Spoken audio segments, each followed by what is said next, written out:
Hi all, జై శ్రీరామ్. ఈరోజు మృగశిర కార్తె కదా. సో ఈరోజు మార్నింగ్ బ్రేక్ఫాస్ట్కి వచ్చి పెసల వడలు వేసానండి.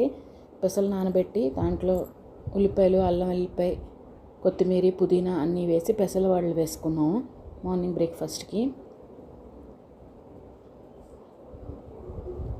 తర్వాత మధ్యాహ్నం లంచ్కి వచ్చి ఇసుక దొందులు చింతకాయ వేసి పులుసు పెట్టానండి. ఇవాళ మృగశిర కార్తె కాబట్టి చేపల కూర వండాలని ఇసుక దొందుల కూర వండాను. దీంట్లో వచ్చి ఉల్లిపాయ, జీలకర్ర, ధనియాలు, 4 యాలకులు వేసి మిక్సీ పెట్టుకున్నాను.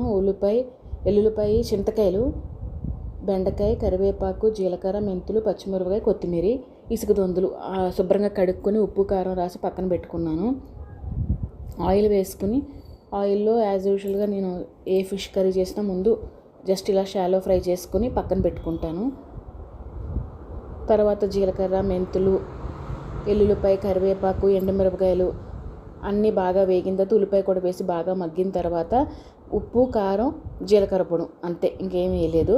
తర్వాత వాటర్ వేసుకున్నాను. ఒక్కొక్కటి కొంచెం మసులుతున్నప్పుడు బెండకాయ, ఏదైతే ఫిష్ మనం ఫ్రై చేసి పెట్టుకున్నాం, ఇసుక దొందులు, తర్వాత 2 చింతకాయలు, పచ్చిమిరపకాయ వేసుకుని దగ్గరికి వచ్చే వరకు ఉడికించుకోవాలి.